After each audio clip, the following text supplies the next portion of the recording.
أبا ساعة مالها نك إنه كادو عيسان كوكان أنا دوش كهرات اسمه كوكان ورا بركين بركين تشيء سكيل قعنتي ذا بركة أول بدر بجيفها عالقابته كل شيء يس أكل كوزة doqonya fursada cabitaan ku soo cabto waash laakiin fursada aabaa kula sheekaystay meelisi sooma maanta shaqo ayaa doonad shaqada saamiya waa kugu qasaara adiga saaxiibkii hooyadii shaace unuga dad raayana ana seebac keen shaqadu kiima toos guriga uu imaado wuxuu soo cabaa bayna saaxiib waliga badar jiifa cid maashada iska jiif laakiin aniga hooyo hal koob leen cabitaanka soo cabo moota wax badan ma aanan cabin ka laakiin dhala dhan uu isku day musbaarka bur idan bani duriya habarta saalada ismicta kuba leedahay maba ogeynba ilaa habartay waxay kugu jeclaatay kan waayebo baba qatar hooyo dooqaaga maxuma adiga ya indiraani hortaada xaggeyga u soo jeeda ada ingiriis mataqaanaa horta ii sheeg bal warqadaa jeebkayga ku jirto af ingiriisaana ku qoran inaa aqrisidaan kaa rabaa marka duqo iga raalli noqo ingiriis haddaa taqaana warqadan yaa duqo weligaa kabalyeeri ahaa jirte koob cabitaana ma ii keeni kartaa aan qac ka siiyo يا أبا كقزل زعل كلا تقوى قزل سابق قطرتها وقزل تقانا بيها أبا هاي تاي أبا سنن حيكورو سابق ترتيبتها هاي دافو ميمات سوف ديسي هرتني ونين أودي وات رترا واكو سلام أوه هو أنك قاضي ما أديها إيجا قبك عنتا وان في عنا هاي بلا تاي وكلا كحسنتها gacanta igraal noqo ka xumaya sorry waa tarax tagay hay meeshan maxaa u imaaday wax kale u imaan shoobin la u imaaday shoobin isbitaalka dhexdiisa isbitaal mu ahay maya caafimaadkayga guud inaan baaraa u imaaday adma isbaaray maya habartaan u rabay akho hooyada halkaa may joogtaa maya ilama socoto anaa waxaan rabay xogta guud inaan sii ogaado dhakhtarka la sii sheekaysto si qarashka iga baxaya xataa aan u ogaado moota adiga oo aniga xataa adiga maxaa ku hadlaysaa adiga macnaha waxaan ula jeedaa baaritaanka guud lacagta ku baxaysa inaan ogaadaan u imid halkaan hooyada baris wax iyadoo wax u cunin ii keen waan baarayaa okay dhib male anaa ka taxadaraya caawana kuu keenaa ya maya maya maya maya maya maya cabinaha caabinaha maxaa waxaan caboos ii sheeg bal kafayle cabooya wiilkayga kafee isku cabin adiga baaritaan lagu wadaa caafimaadka guud in la baaraa la rabaa caloosha inay baanaataan wiilkayga adiga maxaa rabtaa inaad samaysaan maxaa sameey adi maa wax weydiiyey inaa iweydiisaa loo baahnay hadda adile u malay inaa caafimaad qabtay caafimaadkaaga okay maahna dhakhtarka ku geynaa ma ku fahmin wiilkayga kafaaygaygana wiilkayga maxaa samaynaysaan maya yaaqay kafaayigayga hay habartee isoo gudubay hore soo dhaaf haa kaala adiga weli isbitaalka ma imaan miya qaybta soo dhaweynta igu suganaa ku imaanayo dameeraa tahay waa kugu qasaare qoftaa madaxina meeshaan ii keenta soo maan wiilkayga yaaqa hooyo ha i qasin ya leerta isee waa idin salaama soo dhawaada hay waxba maadan socni soo maaha habarta ilaa xala ilaa saaka baahiyaan ku dira maxaa jiro saas uma weyna wax yaraan raba inaan kuu sheego hooya caawa casho kugu ballamaysay ma fahamta adiga caawa keliyana ma ahan cimrigaaga inta ka dhiman inaa nala cashayso annaga nala joogto waay macnahayga sodohay kuu noqonee anina ninkaagaa noqonaa ma fahamta hayoo isgursanayna sooma teeda kale xogtayda haddaa u baahan tahay anaa halaalka ugu taanataanaynaa okey aniga horta sigaarna ma cabo tubaaka ma cuno marmarkoo yar xoogaa yar qamriga qac ka siiyaa ma fahamta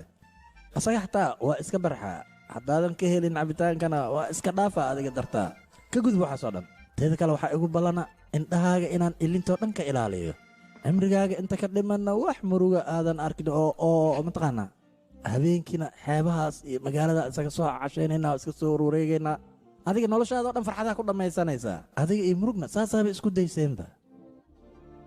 haddii aad igu jeclaatay hooyadaas sida wanaagsan ee uga taxadira waxaad ogaataa dadkoo dhan inaa sidaas uga taxadiro iyo macaamiisha ii timaadoba daryeelka hooyada aad daryeesha darteed kooma jeclaanin balse aragtidii ugu horraysay maalinkai carruurta wax u qaybinaysay shukulaatada iyo macmacaanka ayaan ku jeclaaday maalinkaas wejigaaga farxad fara badan ayaa ka muuqatay aad ayaadna u qurux badnayd teeda kale selfiga markaa la gelayso isla soo waraysa xataa waxaa i qabatay allow yaa ilmahaas kugu dhex dara basiga dheh igu filan waa kaa aamusay adiga warka badan waa kaa dhaafaa waqtigaaga qaado dhib male 2 daqiiqo ayaan halkan kugu sugayaa markaa ii baahato adila ila soo hadal waxaad tidhaahdaa yaa intay ka baxda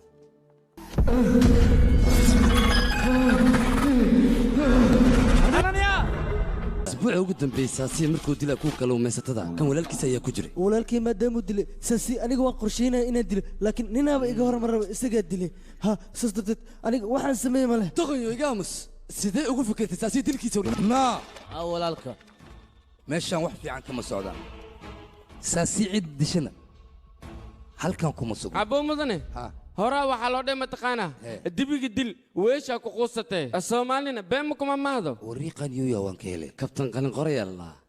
wuxuu gadaa qalimaanta waana dilay dadka idilka qarso anna usugaan u shaqeeya qalin afar nuucla lay dhahaa dadaaba u shaqeeya igu qalimaan gadaan bal ka waran wejigayga kafeed boomi anaha u malaynin nin khatar ina ahayn maskaxan leeyahay wax walbana waa suubi karaa ku dhawaan awoodaa adin nin khataraa tahay hadda adaa ku jilba jabsanaya waxaa rabta dib u sameey boomi dadkan ina ii soo dirtid ma bahenbo sababtoo aniba waa awoodamo inaan kuu imaado kadibna waxaa rabtid kuu sameeyo hooshaan kuu fuliy laakiin boomi walaalkaa ninka dili maba ahenba magaalka inaad ku sii noolaada xaqna muulahan mideeda kale qofka ku fikirtid ada inaad dishid qofkaas asaaba cabsahaya kadibna nabturuq asisoosiyaa ku dheh waa huwa midaas wax kalena waa kuu sheegaa walaalkaa adaa badar soosiyo soo koriyimo saas darteeda ninkaas inaa nabturuq ukantidaa la rabaa seebaay abbo walaalka hal qorshan ku hayaa ad walaalka ninka dili markino anile fursad isii lama qofoodaa diraa anoo fadhiyo oo welib shaaxigayga cawaaya lii keenaa laakiin taasse ku dhici makase fursad inay siisid fursadda diisiisidna ninkaas nabturuqaal soosiya agteena waa la keenaa inaa cabsatid maba loo baanaba howshaan howshee waay walaalka kan lebelebuuf waa u ogyaa laakiin shaqada loo diro inas qabahaya ila taha u maleeya ani sababtoo guruub fara badan is leeyahay waqti sii inas wax qabtaa laga yaabaa waxaa u baahanay saashi qofka dili inaa ii sheegtid adoo raali haddii kal waa ku dhammaan saas haddaa ii weydiileed si fiicanaan kuugu sharaxi lahay haddaan kuugu celinaa hadda dhegayso saanuu midada u qabtay waa geliyey markaasuu saasii kan waa dilaya qaysida idaayinoo kan waa cuna asadhan waa cuna idhaaf ya qay gabadhu habeenkii ugu horreeyey ayay guriga ninkeeda cusub seexatay maadaama aysan weli si fiican isu aqoon waxay dooratay inay sariir gooni ah ku seexato balse habeenkii bartankiisii ayay si aamusnaan ah ugu gurguuratay sariirta ninka subaxdii markay toosteen gabadhu way ka raali gelisay ninka iyadoo ku tiri inay habeenkii hurdada ku socotay ninkii wuxuu ugu jawaabay inuusan wax dhib ah ka qabin habeenkii xigay ninkii wuxuu shaqo ka waday guriga gabadha oo hurudo ayaa si lama filaan ah sariirta uga istaagtay markuu ninkii shaqadiisii dhammeeyey gabadhu si kedis ah ayay ugu booday gacmihiisa oo way qaniintay iyadoo faraxsan ayay tidhi waa macaan tahay ninkii markaas ayuu garwaaqsaday inay mar kale hurdada ku socoto maalintii ku xigtay gabadhu waxay ninkii ku tidhi caawa waxaan ku riyooday inaan cunayo qaraha aad buu u macaan ahaa markay aragtay ninkii oo qosolaya ayay garatay inay haddana hurdada ku socotay waxay ninkii ku tidhi caawa ha ilaawin inaad albaabka xirtid laakiin ma aysan ogayn in ninkii uusan weligiis albaabka xirin isagoo si ula kac ah u sugayay inay mar kale hurdada ku soo socoto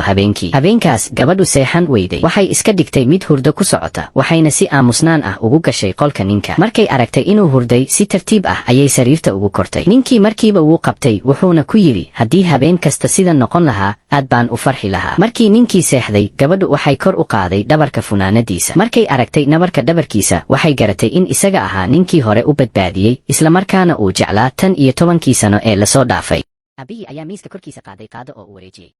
qofka ay qaadadu tilmaanto ayaa la ogolaan lahaa inuu iskuul aado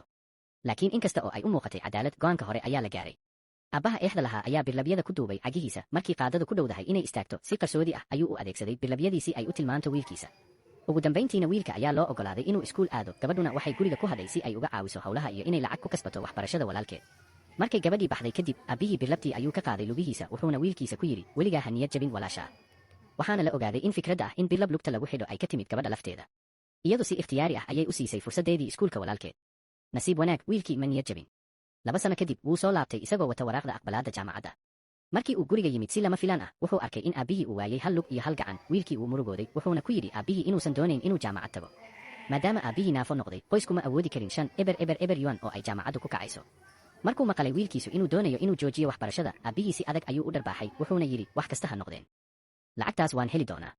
intii waalidkii ka fikirayeen inay ehelka lacag ka amaahdaan walaashii ayaa si lama filaan ah bacda ka soo bixisay 2 eber yuan oo ay ku tiri tani waa meheradii nin ii soo doontay waxay sheegtay inay guursatay wiilka ninka ugu hantida badan tuulada waalidkii way argagaxeen markay maqleen waayo wiilkaas hodanka ah waxaa la ogaa inuu yahay qof gacan kulul oo hore u garaacay 2 xaas walaashu inay iskeed isu bixisay waxay la mid ahayd inay nafteeda dab ku riday aabbihii isagaa isgaraacay isagoo is eedaynaya wuxuuna yidhi maalintii ugu horraysay ee gabadhu shaqada bilaabayso iyadoo rabta inay gasho wiishka ayaa shaqaalaha si degdeg ah u joojiyeen iyagoo leh wiishkani waa mid gaar u ah madaxweynaha shirkadda si lama filaan ah madaxweynihii shirkadda ayaa markaas soo baxay wuxuuna si dadban ugu dhawaaqay in iyaduna ay raaci karto wiishka markaas ayuu gacanta qabtay oo la galay wiishka dhammaan shaqaalihii kale way yaabeen afkana kala qaaday maamulaha qaybta oo si qarsoodi ah u jeclaa madaxweynaha markay ogaatay in gabadhu xiriir dhow la leedahay madaxweynaha waxaa galay cabsi weyn sidaas darteed waxay siisay shaqooyin culus oo aan muhiim ahayn waxayna ku qasabtay inay u ordo shaqooyin kale oo aan iyada khusayn gabadhu doorasho kale ma lahayn waxayna go'aansatay inay aamusto oo dulqaad muujiso markaas ayaa madaxweynihii yimid si uu u arko gabadha maamuluhu si ula kac ah ayay u riixday waxaana qaxay koob kafee ah oo ku socday madaxweynaha balse gabadhu si dhaqso ah ayay nafteeda ugu daadisay kafeega si uu isaga u badbaado maamuluhu fursad ayay ka faa'iidaysatay waxayna ku eedaysay gabadha inay dayacday shaqadeeda iyadoo ku hanjabtay in la eri doono si lama filaan ah madaxweynihii wuu ka xumaaday wuxuuna jaakadiisa ka bixiyey garbihiisa si naxariis lehna ugu duuduubay garbaha gabadha wuxuu filayey inay cabato ama u mahad celiso laakiin waxay si deggan u tiri waan kuu soo celinay marka aan dhaqdo arrintaas ayaa ninka ka xanaajisay wuxuuna si caro leh u baxay markii gabadhu shaqada ka baxday waxay aragtay haweenay waayeel ah oo qashinka ka raadinaysa wax waxay u malaysay inay faqiir tahay sidaas darteed iyada oo qalbi fiican leh ayay ku martiqaaday inay cunto la wadaagto waxayna u ballanqaaday inay berri hadiyad u keeni doonto subaxdii xigtay gabadhu waxay iibsatay xirmo karootada jaban ah oo raqiis ah markaasay aaday guriga haweenaydaas laakiin markay gaartay waxay la yaabtay guriga weyn ee raaxada leh ee hortiisa yaala waxay garan weyday in haweenaydu ahayd taajirad weyn haweenaydii si farxad leh ayay u aqbashay karootadii waxayna tiri waxay rabtaa inay hadiyad u bixiso beddelkeeda markaas ayaa hanti badan oo raaxo ah lasoo hordhigay gabadha waxaana loo sheegay inay dooran karto wixii ay rabto laakiin markay aragtay qiimaha laabta ma aysan rabin inay qaadato sidaas darteed waxay dooratay faraanti fudud oo aan muuqan iyadoo aan ogayn faraantigaas ayaa ahaa calaamada naagta uu guursado madaxweynaha shirkadda xilligaas haweenaydii waayeelka ahayd aad bay u faraxday sababtoo ah waxay fulisay hawshii uu wiilkeedu u xil saaray maalintii xigtay markay gabadhu shaqada tagtay waxay aragtay maamulihii oo ku faanaya faraanti gabadhu waxay u aragtay inuu u eg yahay mid ay horay u aragtay maamuluhu markuu gabadha arkay ayuu ku yidhi faraantigan waa hadiyad ay ii siisay ayeeyada madaxweynaha sidaas darteed waa inaad shaqada iska casishaa si lama filaan ah gabadhu si deggan ayay jeebkeeda uga soo bixisay faraanti kale oo la mid ah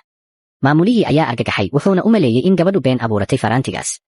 sidaas darteed waxay la tagtay madaxweynaha iyadoo ku eedaysay gabadha in ay been abuuratay calaamada qoyska madaxweynaha waxayna ku hanjabtay in la xiro markaas ayaa si lama filaan ah ayeeyadii madaxweynaha soo muuqatay iyadoo leh yaa ku dhiiraday inuu dhibaateeyo gabadhayda gabadhu waxay qabatay gacanta aabbaheed markiiba waxay dareentay in gaarigiisu uu qarxi doono oo uu isla markiiba ku dhiman doono si degdeg ah ayay uga digtay laakiin ma uusan rumaysan waxay u sheegtay keliya haddii finan ka soo baxaan gacmahaaga fadlan ka deg gaariga subaxdii xigtay isagoo shaqada u socda ayuu arkay finan ka soo baxaya gacmihiisa wuxuu go'aansaday inuu istaago si uu daawo u iibsado balse intii uu joogay waddada gaarigiisii ayaa qarxay markaas ayuu ogaaday in gabadhiisu ay run sheegaysay wuxuu amar ku bixiyey in addoommadiisu ay badbaadiyaan darawalka oo uu qaraxu dhaawacay islamarkaana uu qarsoodi ka dhigo wararka dhimashadiisa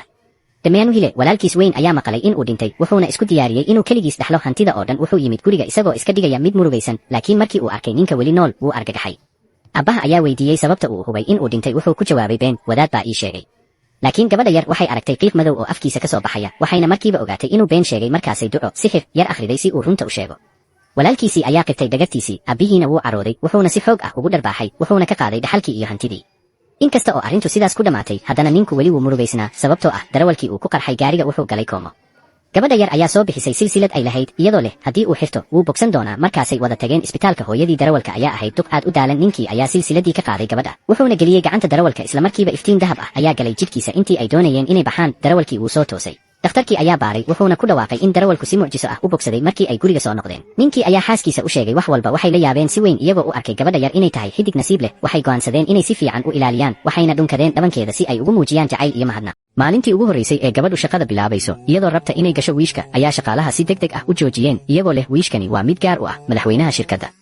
si lama filaan ah madaxweynihii shirkadda ayaa markaas soo baxay wuxuuna si dadban ugu dhawaaqay in iyaduna ay raaci karto wiishka markaas ayuu gacanta qabtay oo la galay wiishka dhammaan shaqaalihii kale way yaabeen afkana kala qaaday maamulaha qaybta oo si qarsoodi ah u jeclaa madaxweynaha markay ogaatay in gabadhu xiriir dhow la leedahay madaxweynaha waxaa galay cabsi weyn sidaas darteed waxay siisay shaqooyin culus oo aan muhiim ahayn waxayna ku qasabtay inay u ordo shaqooyin kale oo aan iyada khusayn gabadhu doorasho kale ma lahayn waxayna go'aansatay inay aamusto oo dulqaad muujiso markaas ayaa madaxweynihii yimid si uu u arko gabadha maamuluhu si ula kac ah ayay u riixday waxaana qaxay koob kafee ah oo ku socday madaxweynaha balse gabadhu si dhaqso ah ayay nafteeda ugu daadisay kafeega si uu isaga u badbaado maamuluhu fursad ayay ka faa'iidaysatay waxayna ku eedaysay gabadha inay dayacday shaqadeeda iyadoo ku hanjabtay in la eri doono si lama filaan ah madaxweynihii wuu ka xumaaday wuxuuna jaakadiisa ka bixiyey garbihiisa si naxariis lehna ugu duuduubay garbaha gabadha wuxuu filayey inay cabato ama u mahad celiso laakiin waxay si deggan u tiri waan kuu soo celinay marka aan dhaqdo arrintaas ayaa ninka ka xanaajisay wuxuuna si caro leh u baxay markii gabadhu shaqada ka baxday waxay aragtay haweeney waayeel ah oo qashinka ka raadinaysa wax waxay u malaysay inay faqiir tahay sidaas darteed iyada oo qalbi fiican leh ayay ku martiqaaday inay cunto la wadaagto waxayna u ballanqaaday inay beri hadiyad u keeni doonto subaxdii xigtay gabadhu waxay iibsatay xirmo karootada jaban ah oo raqiis ah markaasay aaday guriga haweenaydaas laakiin markay gaartay waxay la yaabtay guriga weyn ee raaxada leh ee hortiisa yaala waxay garan weyday in haweenaydu ahayd taajirad weyn haweenaydii si farxad leh ayay u aqbashay karootadii waxayna tiri waxay rabtaa inay hadiyad u bixiso beddelkeeda markaas ayaa hanti badan oo raaxo ah lasoo hordhigay gabadha waxaana loo sheegay inay dooran karto wixii ay rabto laakiin markay aragtay qiimaha alaabta ma aysan rabin inay qaadato sidaas darteed waxay dooratay faraanti fudud oo aan muuqan iyadoo aan ogayn faraantigaas ayaa ahaa calaamada naagta uu guursado madaxweynaha shirkadda xilligaas haweenaydii waayeelka ahayd aad bay u faraxday sababtoo ah waxay fulisay hawshii uu wiilkeedu u xil saaray maalintii xigtay markay gabadhu shaqada tagtay waxay aragtay maamulihii oo ku faanaya faraanti gabadhu waxay u aragtay inuu u eg yahay mid ay horay u aragtay maamuluhu markuu gabadha arkay ayuu ku yidhi faraantigan waa hadiyad ay ii siisay ayeeyada madaxweynaha sidaas darteed waa inaad shaqada iska casishaa si lama filaan ah gabadhu si degan ayay jeebkeeda uga soo bixisay faraanti kale oo la mid ah maamulihii ayaa argagaxay wuxuuna u maleeyey in gabadhu been abuuratay faraantigaas sidaas darteed waxay la tagtay madaxweynaha iyadoo ku eedaysay gabadha in ay been abuuratay calaamadda qoyska madaxweynaha waxayna ku hanjabtay in la xiro markaas ayaa si lama filaan ah ayeeyadii madaxweynaha soo muuqatay iyadoo leh yaa ku dhiiraday inuu dhibaateeyo gabadhayda haweenaydan ayaa baska soo gashay si ay gurigeeda ugu noqoto dhammaan raggii baska saarnaa waxay u baneeyeen kursi laakiin iyadu ma rabin inay midkood ag fadhiisato markaasay aragtay ay kursi ku fadhiya waxay ka fikirday inay ka kiciso balse si lama filaan ah ayuu eeygu u bilaabay inuu ku qayliyo qofna ma lahayn geesinimo uu ku fadhiisto kursiga uu eeygu degan yahay raggii waxay uga digeen hala diriirin eeygaas laakiin haweenaydii way iska indhatirtay hadalkooda si toos ah ayay ugu tagtay eeyga waxayna fadhiisatay kursigiisa agtiisa eeygii wuu cadhooday si xoog ahna buu u qaylinayay isagoo isku dayaya inuu ka kiciyo kursiga dadkii oo dhan waxay bilaabeen qosol haweenaydii ayaa caro gashay waxayna si qaylo leh ula hadashay eeyga eeygii wuu baqay wuxuuna baneeyey kursiga xitaa darawalkii baska ayaa yaabay weligiis ma filayn qof uu eeygiisu ka adkaan doono wuxuu fursadda ka faa'iidaystay oo haweenayda u marti qaaday in ay filim wada daawadaan dadkii oo dhan waxay u maleeyeen inay diidi doonto balse si lama filaan ah ayay haa u tiri habeenkaas john wuxuu eeygiisa u dhiibay saaxiib si uu haweenayda ula kulmo waxay u baxeen filim laakiin si kedis ah eeygii ayaa meel ka soo baxay oo ballantii ku khalkhalgeliyey john wuxuu eeygii dib ugu qaaday guriga wuxuuna ballantii dib u bilaabay markaas kadib labadooduba waxay u baxeen xeebta halkaas oo ay xiriirkooda si rasmi ah u caddeeyeen tartib tartib eeygii wuu aqbalay nanci haweenaydii wax walba si fiican ayay u socdeen laakiin nasiib xun ayaa yimid maalin john isagoo ka soo laabanaya shaqada ayaa shil lama filaan ah galay dadkii oo dhan waxay u yimaadeen aaskiisa laakiin eeygii ma fahmin sababta mulkiilihiisa uusan u soo laabanayn wuxuu fadhiistay albaabka hortiisa isagoo sugaya maalmaha waxay isu beddeleen toddobaadyaduna bildhan ugu dambayn eeygii wuxuu go'aansaday inuu mulkiilihiisa raadiyo markii hore wuxuu tegay goobtii uu john ka shaqayn jiray dadka halkaas joogay waxay madaxa hoos u dhigeen murugo darteed kadibna wuxuu u gudbay suuqa iyo baararkii uu john booqan jiray wuxuu marba meel raadinayay isagoo ku wareegay nusdalka balse wax raad ah ma helin sanooyin ayaa sidaas ku dhaafay maalin ayuu is yidhi bal aan guriga dib ugu laabto waxaa laga yaabaa inuu mulkiilahaygu halkaas ku sugayo isagoo rajo leh ayuu ku laabtay xaafaddii hore laakiin gurigii wuu madhnaa markaas ayay nani aragtay eeyga waxay go'aansatay inay korsato laakiin ninka guriga cusub iska lahaa ayaa necab eeyaha si xoog ah ayuu eeygii uga saaray guriga nanay aad bay uga naxday waxayna saaxiibadeed u sheegtay dhacdada dhammaantood way ka caroodeen sababtoo ah eeygu wuxuu noqday xayawaanka xaafadda oo dhan ay jeclaadeen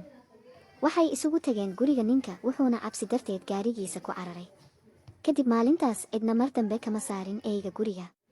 si kastaba ha ahaatee eeygii gudaha ayuu ka jabnaa weli murugaynta geerida mulkiilihiisa maalin ayuu si aamusan u baxay dadku markii ay ogaadeen waxay u baxeen raadin ugu dambayn waxay ka heleen isagoo yaal agta qabrigii mulkiilihiisii hore isagoo neeftiisii ugu dambaysay sii baxday ha hoos u dhigin daanyeerkan dumarku aad bay u jecel yihiin sababtoo ah wuxuu si fiican u sameeyaa duubista jirka masage laakiin habeenkii daanyeerkan wuxuu isu beddelaa tuug hadda wuxuu ku dhow yahay inuu wax hado marka hore wuxuu ka baxaa daaqadda gurigiisa si aamusnaan ahna wuxuu uga soo dhex galaa guriga haweeney hodan ah isagoo daaqad kale ka soo galay kadib wuxuu shidaya nalka wuxuuna furayaa sanduuq ammaan ah oo ka buuxa dahab iyo alaab qaali ah laakiin daanyeerkaas dan kama laha waxaas wuxuu bilaabay inuu meel walba ka raadiyo wax kale markii uu baabasi iyo buuq sameeyey muddo ugu dambayn wuxuu arkay xanjo wuxuu dhigay boorsadiisa markaas wuxuu arkay shukulaato dahab ah oo dhalaalaya wuu qaaday kadib wuxuu qabtay dhalo cadar ah oo wuu cabbay laakiin intuu wax hadhayay telefoon ayaa soo dhacay wuxuu ahaa milkiilihiisii oo leh jooji cunista waxyaabaha aan faa'iidada lahayn kadibna wuu damiyey markaas daanyeerkii wuxuu cabbay wax yar nalka wuu damiyey wuxuuna ka baxay guriga isla wakhtigaas haweenaydii guriga lahayd ayaa soo gashay markay aragtay burburka way baqday laakiin alaabteedii qaaliyeed midna lama xadin dhanka kale daanyeerkii wuxuu soo bixiyey xabad xanjo ah oo uu siiyey milkiilihiisii markuu arkay ninkii aad buu u carooday wuxuuna bilaabay inuu ku qayliyo daanyeerkii isagoo baqay si dhaqso ah ayuu u fuulay armaajo ninkii wuxuu soo bixiyey qalab uu ku doonayay inuu ku dhufto markuu daanyeerku fahmay in la garaaci doono si degdeg ah ayuu u soo bixiyey dhagax weyn wuxuu soo saaray dheeman weyn oo miisaankeedu yahay 9 carad wuxuuna u dhiibay milkiilihiisa isla markiiba ninkii wuu bedelay hadalkiisa si naxariis leh ayuu ula hadlay laakiin daanyeerkii ma qancin wuxuu dheemantii ku tuuray wejiga ninka wuxuuna kor ugu booday isagoo leh mar dambe ma kuu shaqaynayo wuxuuna bilaabay dagaal saynis yahanadu waxay heleen haweenay baraf ku jirtay muddo 10,000 oo sano ah waxay la yaabeen markii ay arkeen in aysan muujin wax calaamad ah oo qudhun ah maqaarkeedu wuxuu ahaa mid aan cilad lahayn siman oo si cajiib ah u jilicsan markii mid ka mid ah saynis yahanadu uu ku ifiyey toosh waxay si lama filaan ah u aragtay wax argagax leh indhaheeda way dhaqaaqayeen oo iftiinka ka jawaabayeen saynis yahankii wuu naxay taasi waxay ahayd falcelin baniaadam oo caadi ah qalbigeedu wuu garaacmayay si degdeg ah ayay mar kale u ifisay tooshkii mar kalena indhaheedii way yaraadeen isla markiiba waxay u yeertay saaxiibadeed waxayna ku soo yaaceen si ay ugu xidhaan qalabka maskaxda lagu baaro haweenaydan dahsoon natiijooyinkii waxay ka dhigeen qof walba mid aamusan haweenaydan oo baraf ku jirtay 10,000 oo sano ayaa si uun weli u noolay iyagoon wakhti lumin waxay shideen kululeeyayaal koronto si ay u dedejiyaan habka dhalaalinta barafka markii qolku kululaaday dhibco biyo ah ayaa bilaabay inay ka daataan barafka laakiin saynis yahanadu way degdegsanayeen dhalaalintu aad ayay u gaabis ahayd sidaa darteed waxay kor u qaadeen heerkulka ilaa 100 darajo dhowr saacadood kadib barafkii weynaa ayaa ugu dambayntii kala jabay jidhka haweenayda ayaa si buuxda u muuqday waxay si taxadar leh ugu wareejiyeen miis qalliin waxay ka gooyeen dharkeeda iyagoo isku diyaarinaya inay baaraan si yaab leh maqaarkeedu ma muujin wax calaamado ah oo baraf qaniin ah markii oksijiin lagu afuufay samabadeeda heerkulka jidhkeedu wuxuu bilaabay inuu si tartiib ah kor ugu kaco dhiigkarkeeda iyo garaaca wadnaheeda ayaa bilaabay inay xasilaan kadibna iyagoo aan rumaysanayn haweenaydii indhaha ayay libiqsatay markii hore cidina ma ogaan dhab ahaantii way soo miyirsatay saynis yahanadii way yaabeen haweenaydii 10,000 ee sano jirtay way soo toostay laakiin waxayna ogeyn waxay ahayd tan ma aysan ahayn uun qof baniaadam ah oo caadi ah huntinkiisii ugu horreeyey wiilka wuxuu wajahay boqorka libaaxyada afrika wuu is adkaystay isagoo filaya inuu weerar ku dhaco laakiin markuu indhaha la isku qabtay libaaxa ma uusan arkin wax rabitaan dhiig ama dulmi ah si lama filaan ah qorigii baa dhawaqay oo aamusnaantii jebiyey waana aabbihiis oo xabadda riday libaaxii degganaa wuxuu isku beddelay xayawaan caro buuxisay wuxuuna ku soo booday wiilka isagoo ku jeexjeexay ilkaheeda aabbihii wuu isku dayay inuu badbaadiyo balse libaaxu wuxuu wiilka u jiiday dhinac fog markii geeridu u muuqatay mid hubanti ah dhibic dhiigga libaaxa ka timid ayaa ku dhacday nabarradiisa si mucjiso ah dhiiggaasi wuxuu la falgalay hidasidihiisa isbeddel ku sameeyey qaab dhismeedka jidhkiisa una badbaadiyey naftiisa markuu guriga ku soo noqday aabbihii si xun ayuu u canaantay isagoo u diidi waayey inuu wiilkiisu noqdo nin fulay ah